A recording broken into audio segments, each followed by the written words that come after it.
Yes, thank you. Good. I have some updates regarding this small translation project. We will start small. I hope we can keep kind of increasing our commitment to have these teachings, these instructions from Gyoba Jigten Sungden translated. It's really a drop in the ocean, but it's okay. Whatever drops we can take from the ocean, we will take. I both want you to know, kind of like, you know, there are many teachings from his collection to be translated, as well as to whatever degree we can translate some of them. Surely it's going to be beneficial. So please think about, you know, I know there are lots of projects that one could support, for sure, especially during this time. There are, you know, there's great need. Yeah? I'm not unaware or not cognizant of the situation that we are in.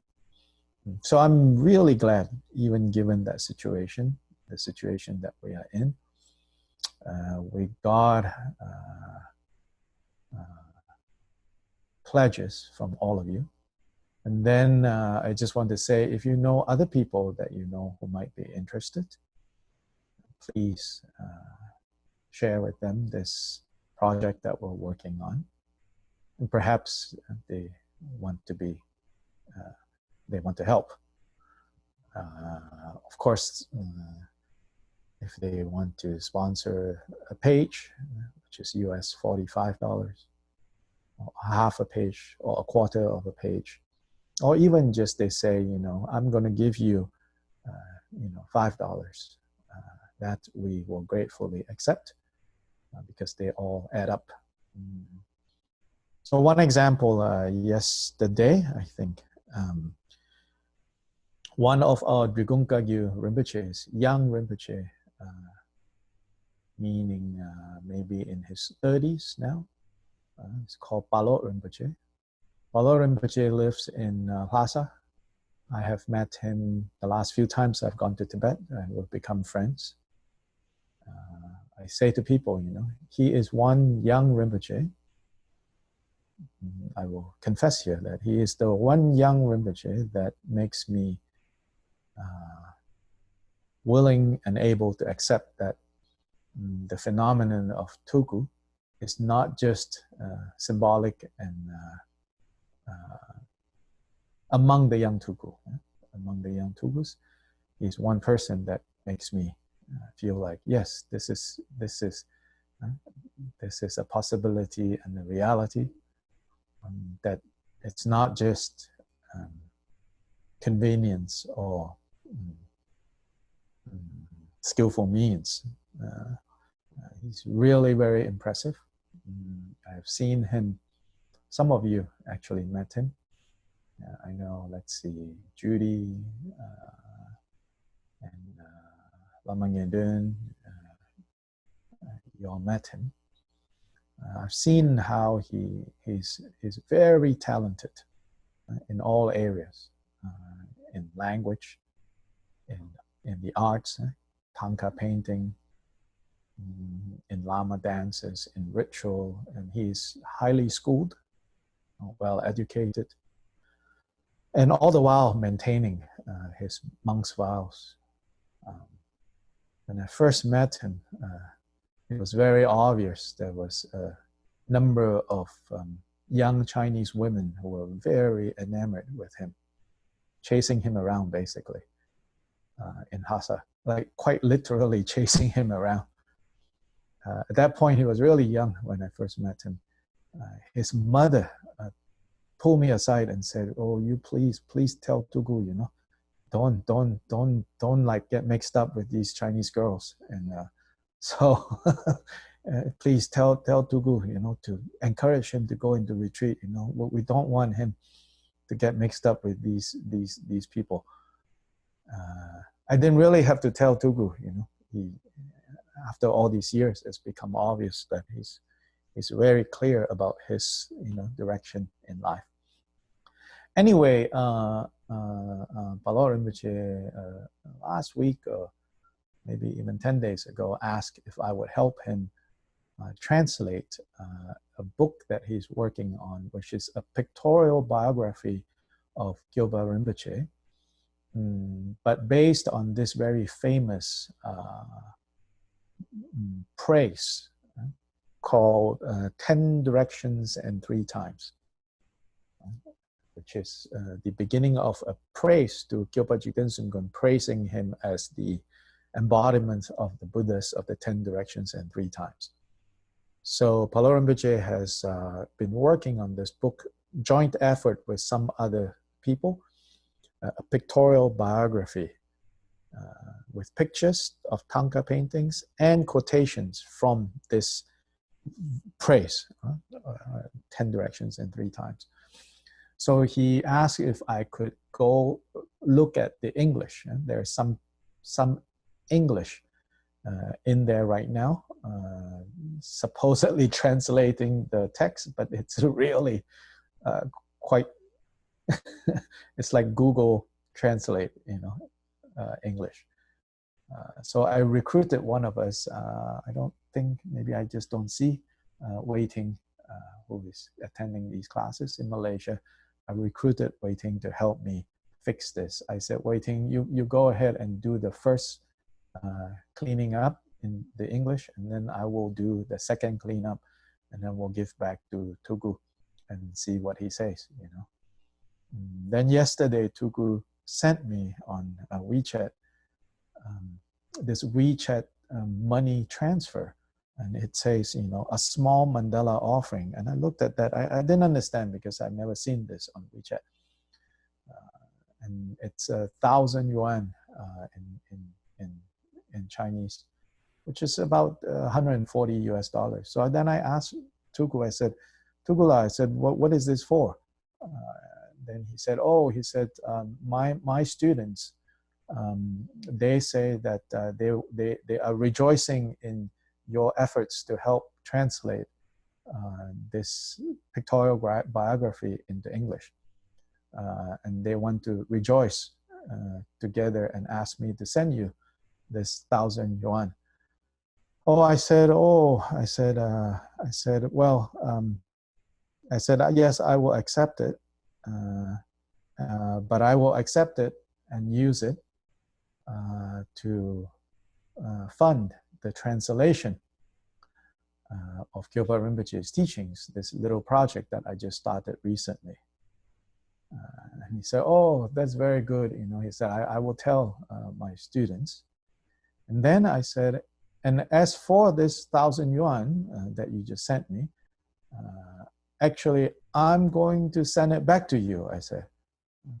I will take the 140 from my end and put it as you and your students' contribution to the project I'm doing here. And now I'm going to send back, you know, this 1,000 yuan to you for me to join in rejoicing in your project over there. Then he said, we are playing ping pong here. I said, yeah, you know, this is good ping pong, you know. And so, yeah, I saw he also sent me a screenshot of his students writing. He has a group of mostly Chinese students, actually, that support his projects, and they all like, you know, I'll give 100 yuan, I'll give 100 yuan, I'll give 100 yuan. So, you know, and he forwarded that to me. So this is the Buddhist culture, you know. This is not, we should not say, this is Asian culture. No, this is Buddhist culture. The Buddhist culture is the joining in, you know, I like the way they express it. This is something that I've just more recently noticed. Maybe I've not been noticing. Instead of saying, you know, we are making this offering, kind of like to be humble, you know, it's almost like saying, oh, what I'm giving doesn't really constitute an offering, but rather it's rejoicing in what you're doing. Let me rejoice in what you're doing. And then they send an offering, basically, but they don't call it an offering. They say, you know, let me join in rejoicing. The first time I encountered this, it was very good. You know, it's said in Chinese, like 我学习你的功德, like I rejoice in your merit. Let me join you by rejoicing. This was when I was going on pilgrimage somewhere, and some friends in Taiwan, they're like, oh, you're going to this holy place. Let me rejoice in. Before, you know, when we say rejoice, you know, it's almost like it's just words, you know. Of course, it can also come from the heart. But I think among Buddhist communities, you know, often we just say, oh, I rejoice, I rejoice. It's just like a matter of speech, you know. But they, you know, the way they put it, you know, is very nice. It's like, you know, I'm not like adding, I'm not making an offering because it's so insignificant what I'm giving, but consider this as my gesture of rejoicing in what you're doing. So it's really really pleasing, you know. And often this is just small amount, you know, that accumulates, a small amount, like, oh, I will rejoice in what you're doing. But really, I rejoice in every one of you who have directly contributed to the translation project that we are starting. And I want to give you an update, which is our translators have actually given us the first translation. I actually said I would like a sample of the first translation so that we know how to proceed. Because we want to make sure, you know, it is good. It is, we're not, you know, being uncareful about spending money. Money is hard earned. All of you, you know, money is hard earned. I mean, I recognize that. I run a business to support myself. And of course, many of you are also very generous in sending donations, you know, here or there, you know, all of that. But I also, you know, have to run a business to make sure I can pay all my bills. So I know, you know, money is hard earned. So we want to be careful. And I can say to you, based on what I've seen, these two young translators, it's also hard earned money for them to translate, to work on this translation. So they sent us one sample already, and I want to share with you. And I've already sent this to Khenchen Rinpoche. So I want to first read to you Khenchen Rinpoche's answer. Of course, I sent and I said, you know, how are you? You know, he's teaching Gongchik actually in a monastery in Nepal right now. So he says, now I have 3 days to complete those teachings. I'm happy about being a small service of the Jigten Sumgang's teachings to the monks here at Rinchen Pelri Monastery, and they are also very happy.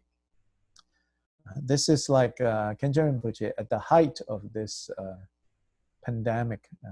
He said, you know, right after Drigung Kagyu Foundation and Tibetan Meditation Center working together, facilitated getting him a house for him to retire. And right after the celebration of that, he said, okay, I'm going to Nepal now.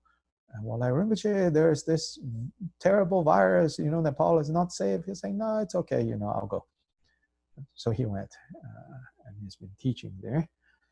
And then this email, because I sent him a copy of the translation and as well as the original Tibetan, and I said, Rinpoche, can you please look over this and see If there is anything that needs to be fixed, please give your input. Then he says, after 3 days, then I will look at the translation. I'm happy about your hard work looking for translators for these precious teachings. I think we make a good team. Yeah? We, all of us, make a good team. Then he says, please let me know how the US is doing regarding the virus and if I should return in a month's time or not. So after this, he's going to another monastery to start teaching another text.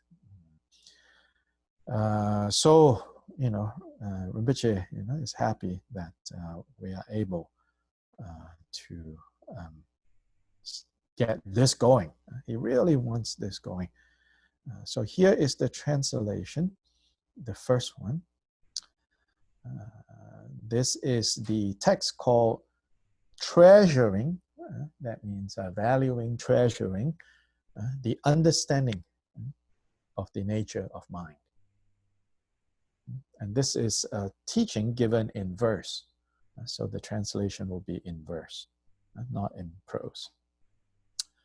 So treasuring the understanding of the nature of mind and instruction to Bagom Tsungyal. So let me read to you. Meditation with reference point is fixation. Contrived conduct is but a superficial display. The result of accepting and rejecting is a compounded phenomenon. Both samsara and nirvana are but the delusion of mind. Amazing is the realization of such delusion. The Sutra on the Wisdom of the Hour of Death says, this mind is the cause for the arising of wisdom. Thus, do not seek Buddhahood anywhere else. Unquote. Treasure the understanding of the nature of the mind.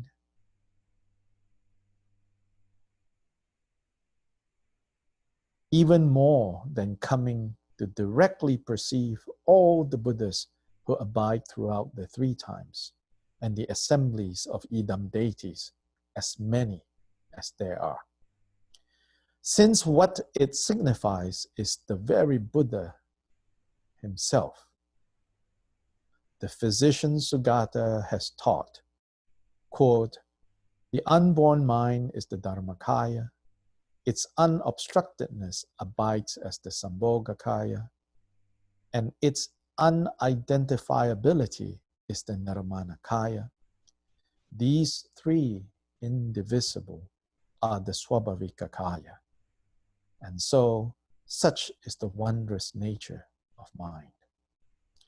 If you recognize this mind, this is unobstructed primordial wisdom.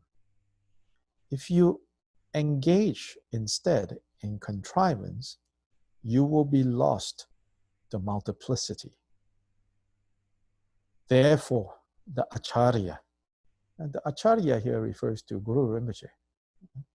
Therefore, the Acharya has directly stated, the uncontrived ordinary mind is not an object of inward grasping and outward fixation.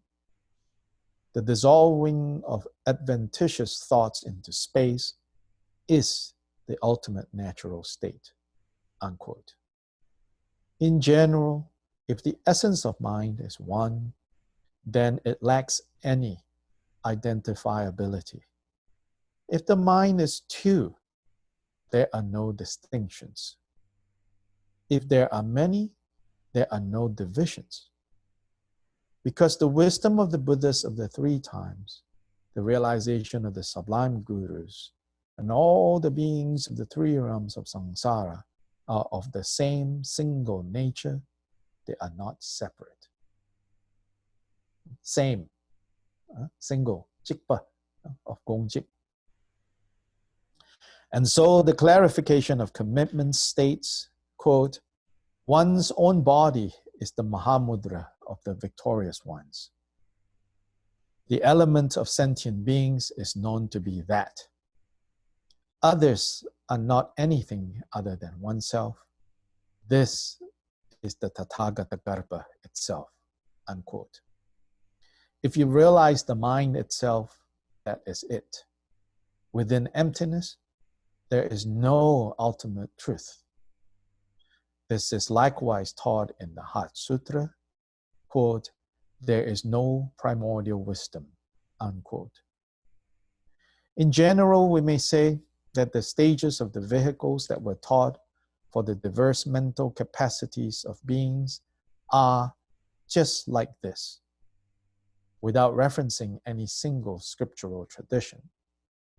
Thus, a summary of everything stated above is as follows. As the three realms are without any basis, there is no need to abandon samsara in particular. And with the three kayas being primordially present, there is no need to search for a result anywhere else. Given that the mind itself is primordially unborn, neither samsara nor nirvana are objectifiable. It is thus stated in the Mother of the Victorious Ones, and this is the Prajnaparamita, quote, the Buddha Shantamani does not perceive the bodhisattvas, unquote. There is not any realization of one's own mind. Ultimately, it is not present anywhere else. The mind itself is not something separate and substantial. It lacks both realization as well as non-realization. It is thus that the noble Manjushri spoke, quote, the minds of the great victorious ones have no shape, nor do they have color. What is called mind, then, is insubstantial, unquote. It is thus that everything is insubstantial.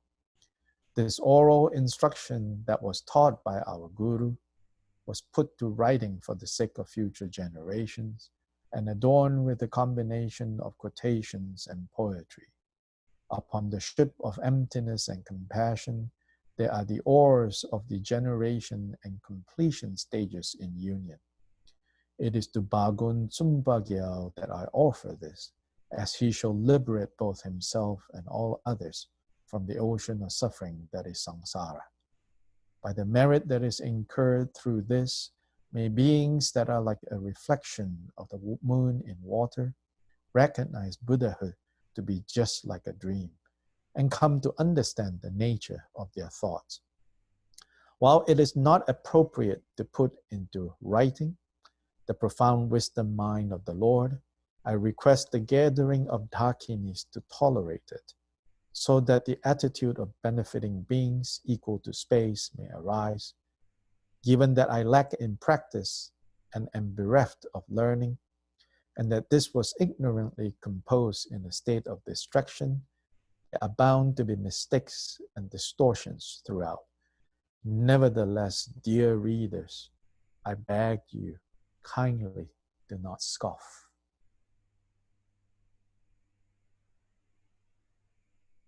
So this is the first text that has been translated due to all your support. So all of you, all of us should rejoice that this has started. Comments, questions? Don't ask me about the what was just read, okay? The content, I cannot explain right now. How many pages of translation was that? That is about 2 Tibetan pages, which translates to about almost 3, 8.5 by 11 pages set in verse. Yeah, that was about it's about 1 3/4 of the Tibetan page.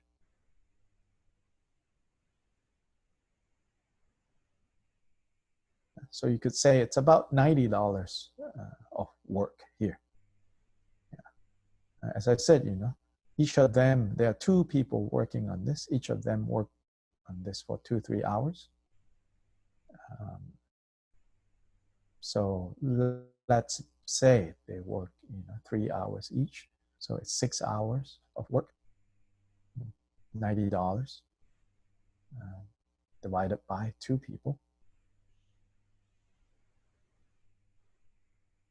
This is highly skilled work.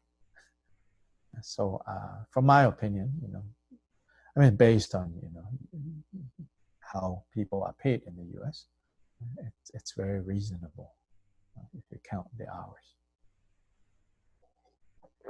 And to be able to support these young people as they commit to a life of translation is a good thing to do. They're also doing other things to supplement their income. It's not possible to just live on. I know one of them is teaching English in Thailand, and they can live on this because they're not living in the US right now. So it's good. It's good. Yeah. When they do the translation, can they include the Tibetan? Because like the session on Wednesday, I thought was fantastic because the original Tibetan and your interpretation of it, different meanings were present. The Tibetan will be there. Okay. We prepared the Tibetan text, and eventually when we publish this, when we make this available, then there's still a lot of editing work, stylistic things, choices to be made about standardizing, certain terms, certain vocabulary, consistency, all of that will kind of, then footnotes, significant Tibetan will be given, so on and so forth. Yeah. Thank you. Sure.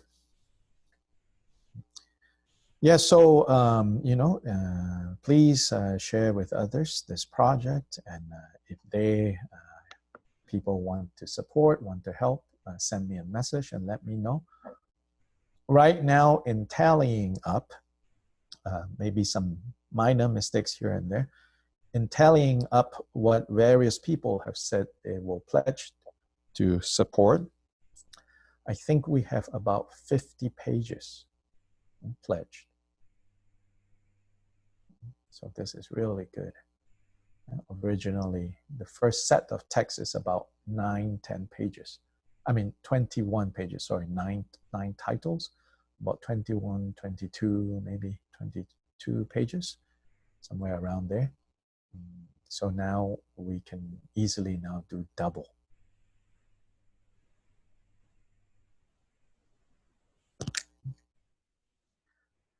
So let's now more directly look at Gongchik. So last time we met, we started looking at the first Vajra verse according to this most common arrangement of the Vajra statements. So in that one, so we have looked at that statement more closely. The other statements, we won't be going through the Tibetan part by part. Also, I don't have the ability to do that. But this one, I have a little bit ability because it's such an important statement, and I have been looking at this statement again and again and asking other people, checking with friends who know Tibetan, and then, of course, having discussions with the Khenpos and who are trained in this system, and also discussing with Khenchen Rinpoche the meaning of this statement. And Khenchen Rinpoche especially will say that this statement is sort of like the most difficult statement in the whole Gongchik to appreciate its full import. So last time when we looked at this, so I gave you all, right, the Tibetan. So in the Tibetan it says Chukun, right? All dharmas. Chukun, Shisam babki neluk ten. Chugun shisam babki neluk ten. Ten being to review, to teach. So if we think of Chukun, right, all dharmas, as all dharmas that the Buddha taught, then the verb we can translate as to teach. So all the teachings of the Buddha teach or show. But if we leave it even as Chukun all dharmas, as in all phenomena, then we can also say that if we know how to look, simply looking at how phenomena is will reveal these two aspects of phenomena, which is the aspect of she, the essence, and the aspect of manifestation, which is bab. Bab literally to come down. It's the verb used for describing rain coming down from the sky. And then also in empowerments, wisdom beings, coming down, dissolving into us, is also bab. So all the teachings of the Buddha, and in fact all phenomena, even if Buddhas don't turn up to point that to us, point that out to us, if we know how to look, we will see that they all reveal, they all show both the essence aspect and the manifestation aspect, the way it plays out.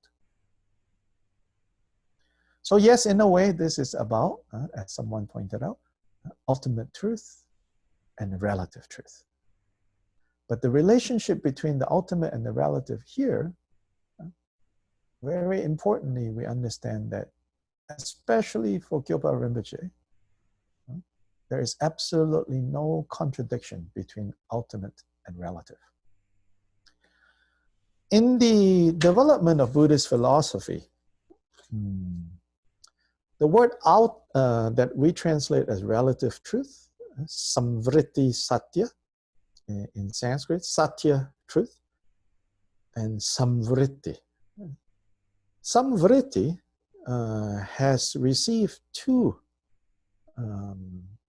kind of further elaboration of the word samvriti. I'm not a Sanskrit scholar. In fact, I don't know much Sanskrit except for vocabulary. I don't know Sanskrit grammar, all that. I only know vocabulary. But what has been pointed out is that samvriti can be translated in two ways. One is in the sense of what is conventionally accepted, as in what we all agree on. Another definition of samvriti emphasizes the deceptive quality of samvriti. That it has so the Tibetan use the word samvriti as concealing. So that relative truth is also that which conceals, that hides the ultimate truth, and that which we all kind of on the relative level can see, can experience. So because of these two possible definitions of samvriti, some Buddhist traditions have emphasized very strongly that anything and everything in the relative level is ultimately unreal and therefore to be transcended.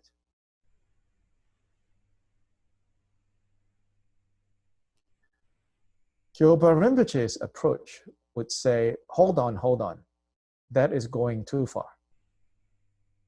Gyalpa Rinpoche's approach, I would say, now my opinion, Kyoba Rinpoche's approach would be to say, no, when we say that they are deceptive or concealing, it doesn't mean that they are not true.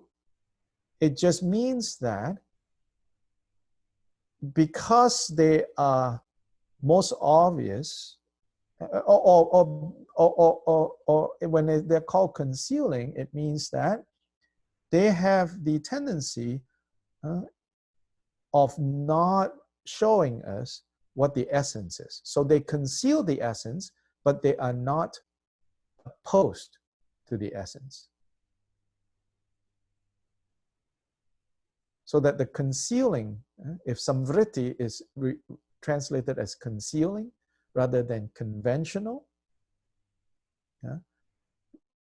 then the concealing, rather than thinking of it as opposing what it is concealing, we should see the concealing as simply something that obstructs if we don't understand the essence, and we take the concealing at its face value. But if we understand that the concealing face value is connected to the essence, then it need not be concealing.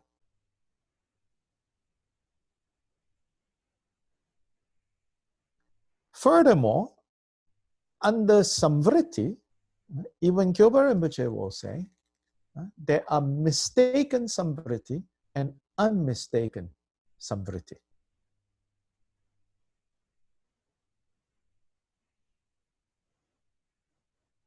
Or mistaken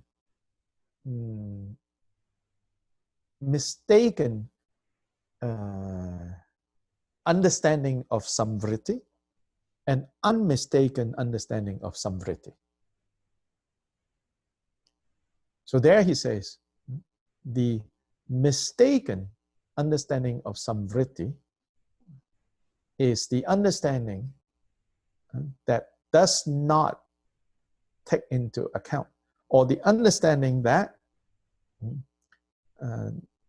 is not grounded in dependent origination.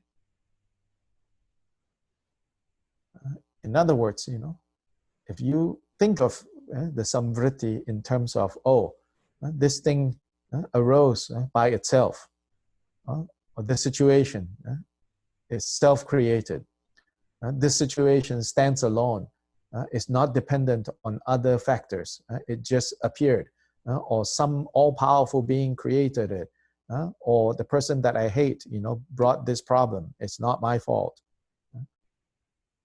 There it says, that's mistaken samvritti. Unmistaken samvritti is when faced with whatever situation, immediately we recognize, this is dependently arising. And whether we experience it as agreeable or disagreeable, this has to do with, our karmic seeds. And so if, we're both in the same room and I find whatever has just turned up to be very desirable, very agreeable, this is the ripening of my positive karma. Another person in this room, will find this very disagreeable, what has just arisen, and they're causing them a lot of discomfort. That is due to the ripening of their negative karma. That we are both experiencing this now is due to the interdependence of our collective karma. But even in the collective karma, how it individually manifests, there's still a lot of room for differences. But we immediately recognize all of this is happening because of dependent origination, because of tendra. That, he says, that's correct, unmistaken samvritti. So in brief, mistaken conventional truth that needs to be abandoned, that we should abandon, is any kind of understanding of common reality that does not understand the principle of dependent origination. The correct samvritti that does not obstruct, does not oppose the ultimate paramartha in Sanskrit, the unmistaken samvritti that does not oppose or obstruct paramartha is the samvritti that is understood to be the incontrovertible workings of dependent origination or cause and effect.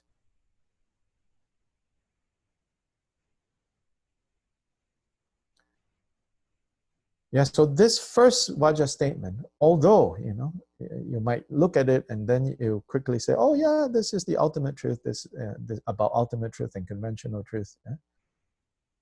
Yes, of course, but the way in which Kyoba Rinpoche is going to emphasize how we look at the exact, the correct relationship between the essence and the manifestation, how it plays out, how it is in its nature, and how it will play out in terms of the relative level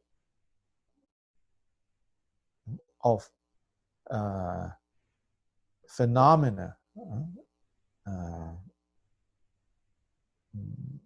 interdependently arising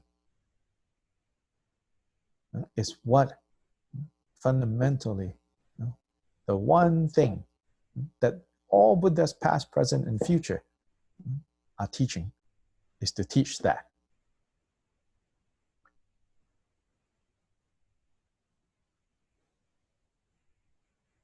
And they teach that not because they made that up, not because they created this, not because they set down the laws of how things work, but rather they realize how things work. And so now they're sharing with us how things work. It's because we don't understand or we don't accept the way things are. The way things are. And then that is where dukkha turns up.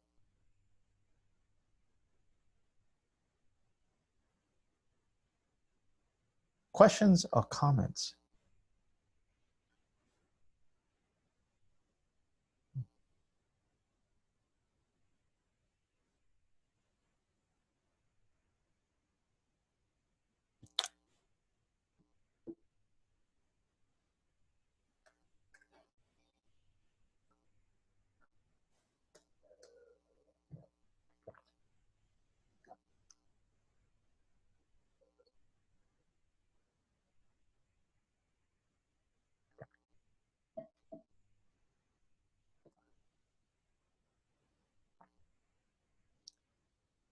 Huh. Yes, I have a question. Yes, good. Yes. Why is it all dharma instead of all dharma?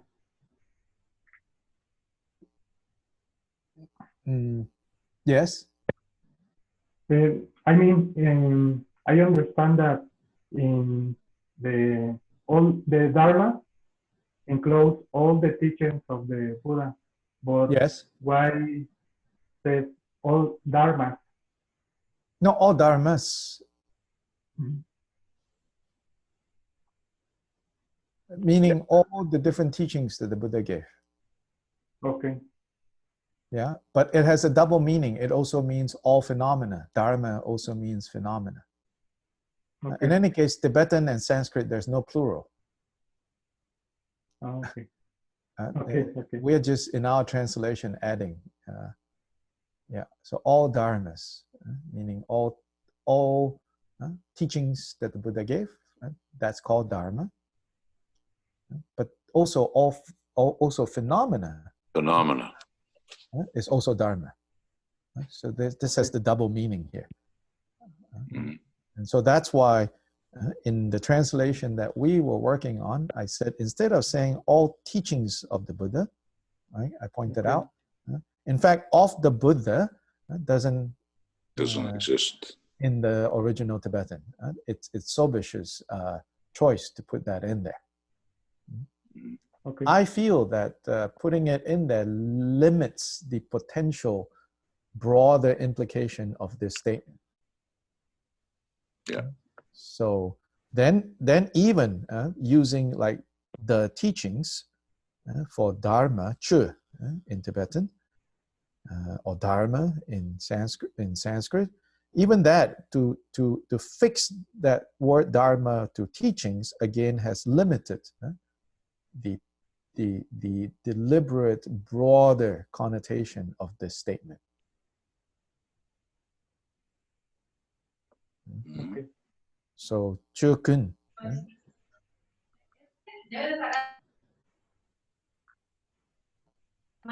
The teacher? Sorry? I'm Magda. Yeah. Following the ask from Omar, I think all dharmas could include all traditions or another traditions.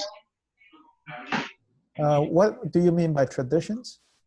Maybe another spiritual traditions. As long as they are taught by the Buddha. Just in the sense of Buddhist traditions. As long as they are taught by Buddhists. Yeah. Okay. Yeah. So then you ask me, you know, is Quetzalcoatl Buddha? Well, I don't know. You know, is Jesus Buddha? Well, I don't know. You know. Okay. The tantras don't say that. The sutras don't say that. The sutras also don't say they are not. You know. So I don't know. It's up to you. You know. As in, for you, it's up to you. You know. So here, it's like here, Chö is like what the Buddha taught. As to who or what Buddha is, for Buddhists, the reference point is Buddha Shakyamuni. Thank you so much. Yeah. So so then I can say, you know, like the further we go, then you're on your own. I have a question. Yeah. One moment. Let me finish. So then, I'm not saying you cannot. I'm just saying the further you go from what, you know, generally we can agree is the teachings of the Buddha, then you have to you know, think about it yourself, because it is not the case that all teachings of all spiritual traditions will reveal the essence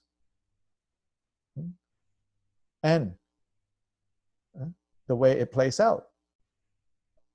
Because there are some traditions, you know, that will say, you know, to solve this problem, yeah, you have to sacrifice a goat.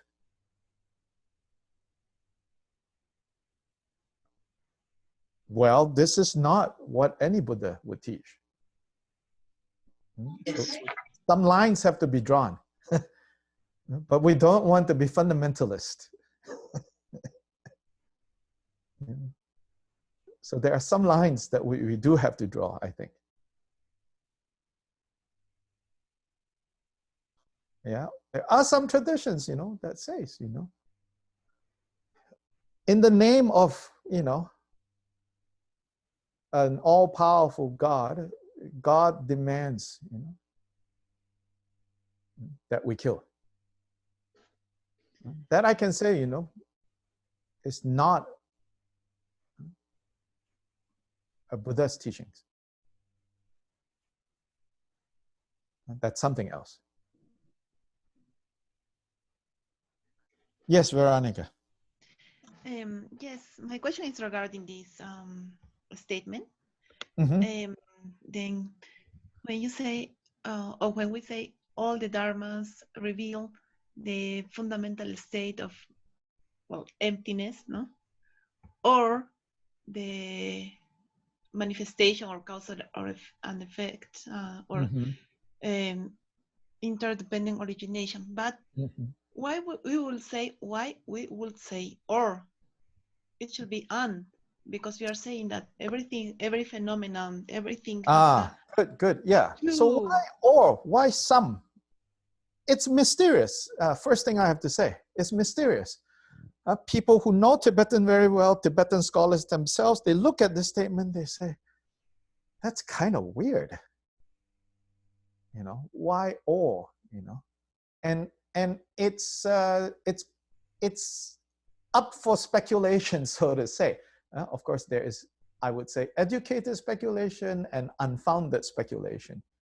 Here, when I have talked to those who study this tradition, study this system, particularly in the last conversation I had with Khenchen Rinpoche, the way I understood what Rinpoche, how Rinpoche would interpret this or is that it is actually to make that point that it is or, as in, if you look from the direction of essence, eventually you will also see the manifestation. If you look from the direction of manifestation, and if you look correctly, you will also see the essence. And so here, or isn't communicating either or. Yeah? Although in Tibetan, the word is or, but it's not communicating either or. It's saying, you can look at it just from this side, but if you look deep enough, you will actually see the other side. Or you can look at it from the other side, and if you really look deep enough, you will see this side as well. And therefore, or. Does that make sense? Well, it will be better and it's also will communicate yes, the same idea. It will be better and, but I think at least, right, if we say and, then there are two like articles. So the or here doesn't function as we could say exclusionary or. Like you have to choose one. It's either this or that, right? Mm-hmm. The or here, you know, functions more like or we could also say it this way, or we could also say it that way, or in that sense. Mm-hmm. Yeah. And so why it is or, I think, is deliberate. Therefore, it wasn't like, you know, Sherab Jungne was sloppy in recording Gyalpa Rinpoche's words, or Gyalpa Rinpoche, you know, was sloppy in choosing this. In fact, in the Tibetan, it's already kind of strange. So it's like a deliberate. Yeah. Okay. Thank you. Yeah. Yeah.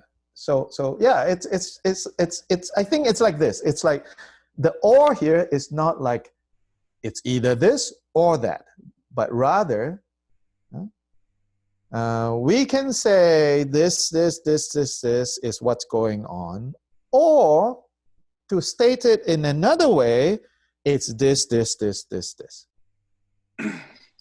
So here is emphasis is using or as alternative ways of explaining the same thing. It depends on the perceiver also. Yeah, of course. Yes. Mm-hmm. One person may see the essence, another person may see nothing but the manifestation. Mm-hmm. But the point is that you have to see that your seeing is not complete until seeing the manifestation leads you to the essence, and seeing the Right. essence leads you to the manifestation. Right. Yeah.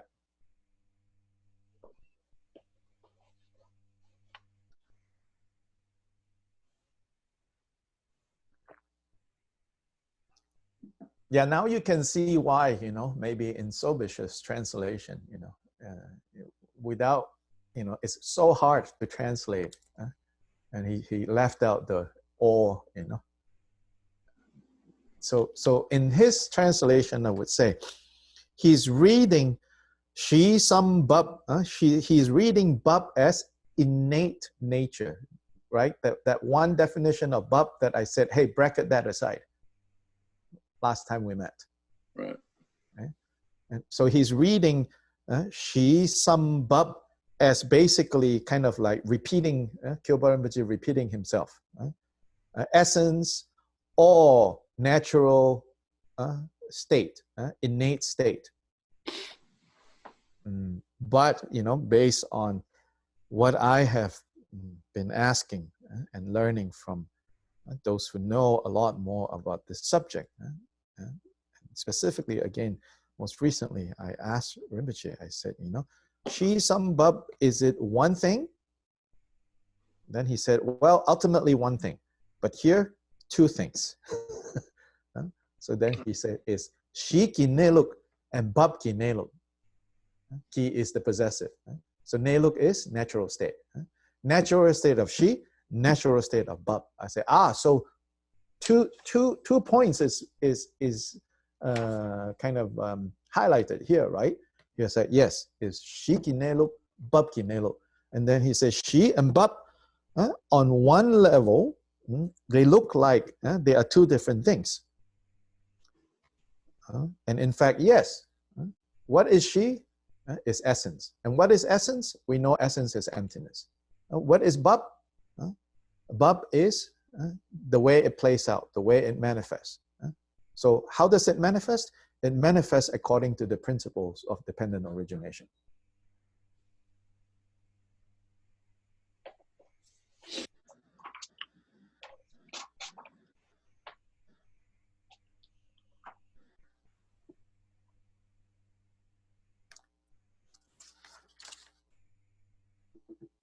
Yeah.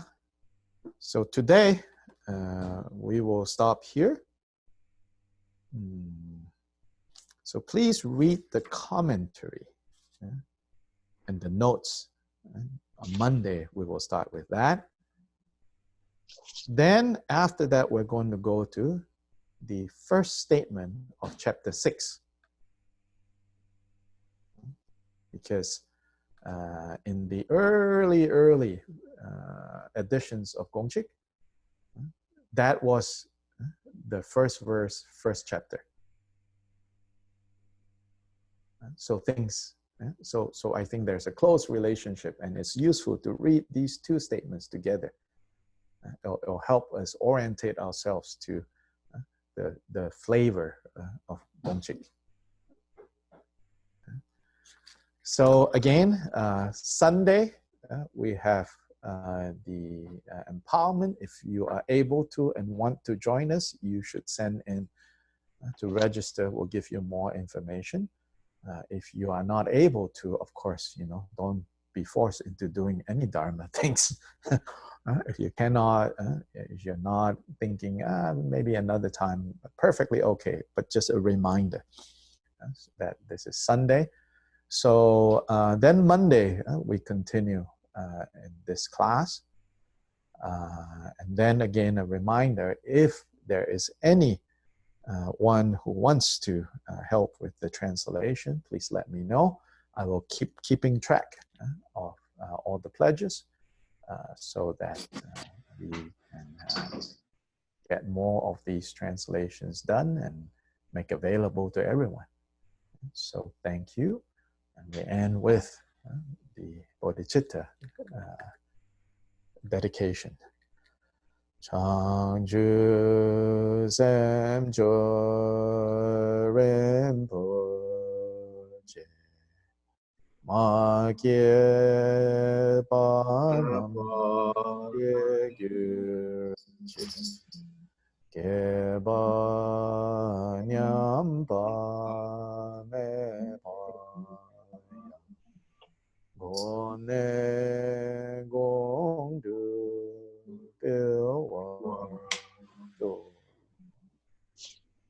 I have a Yes. comment. Mhm. In the email that was sent out, the link to the donation for the Sunday program led only to an email address. And when I I went, don't think you read it. It well, I says, couldn't find a place to make the donation. yeah. And this is an issue that is ongoing for Urban Dharma, how to make it easier. Basically, the email says you go to PayPal and you give a donation, and that's the email address is our ID. Oh, okay. So Yeah. you go to And the PayPal, email put says that that, in. yeah, and the email Okay. actually says that. Got Go to PayPal and give a donation to this person, so to say. I got How do it. you identify this person? Yeah, it's confusing, and in part is PayPal's way of doing things, you know. PayPal could easily say, you know, give a name rather than email address, but that's the ID that identifies who you're sending your money to. Okay. Yeah. So of course, if you click that, it'll just give you an email address. It'll end up with you sending an email address to that. But we tried to be as clear as we're able to. Nathan and I, you know, like, you know, I kept saying to Nathan, you know, you have to say ID. But I guess that's still not very clear, but that's part of the problem. So if you read again, I think it says, you know, send your donation to us, and this is our email ID on PayPal. So you actually have to go to PayPal, sign into your PayPal, or go to PayPal and say, I want to give money to this entity. Okay. Okay. Yeah. So for the people yes. who, for example, in Peru, it's not working the PayPal, I think. Oh, don't worry. So, just give to your Dharma center. no, but for the translation, I say I will Oh, donate that something don't for worry. the Yeah, the translation. translation, we can deal with that later. It's I will loan you the money first. Then hopefully one of these days I'll turn up in Peru, you know, then I'll collect all the debt. Okay. Yeah. So yeah. So don't worry. Then as for the other, you know, like the donation for the empowerment, you cannot send to you okay, it doesn't matter, you know, like you give to some good cause, you know, that is your merit. You plant seeds somewhere else. You support your local Dharma center. You buy food for hungry people. You help in whatever way you can. Yeah. So thank you, and have a good morning. And have a good weekend. Thank you. Gracias.